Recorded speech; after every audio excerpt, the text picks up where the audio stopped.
Hello বন্ধুরা, তোমরা কেমন আছো? আমি চলে এসেছি আমার রান্নাঘরে। দেখো আমি আলু কেটে নিয়েছি, আর এখানে আলু কেটেছি, এখানে তিনটে আলু কেটেছি, 5 টুকরো হয়েছে আর কি।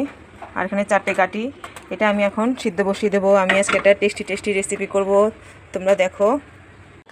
এখানে দেখো আমি আলু সিদ্ধ করে নিয়েছি আর গাঁটি সিদ্ধ করে নিয়েছি, খুব সুন্দর সিদ্ধ হয়ে গেছে।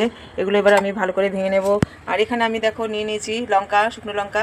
এটা আমি এবার এর মধ্যে তেল দিয়ে দেবো, ভালো করে ভেজে নেব। হ্যালো বন্ধুরা, এখানে দেখো লঙ্কা ভাজা হয়ে গেছে।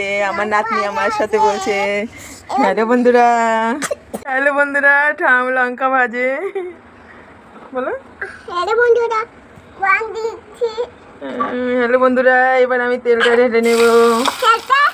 দেখো আমি লঙ্কা ভেঙে নিয়েছি। আমি আজকে গাঁটি দিয়ে আলু দিয়ে গাঁটি আর আলু দিয়ে একটা ভর্তা করব। বন্ধুরা, ভিডিও ভালো লাগলে অবশ্যই কিন্তু তোমরা দেখবে প্রথম থেকে শেষ অবধি। এবার মাখিয়ে নেব ভালো করে। দেখো আমি গাঁটি আর আলুর ভর্তাটা খুব সুন্দর ঝাল ঝাল করেছি, খুব টেস্টি হবে। মাঝে মাঝে কিন্তু এরকম ভর্তা দিয়ে কিন্তু বন্ধুরা অনেক ভাত খাওয়া যায়। দেখো।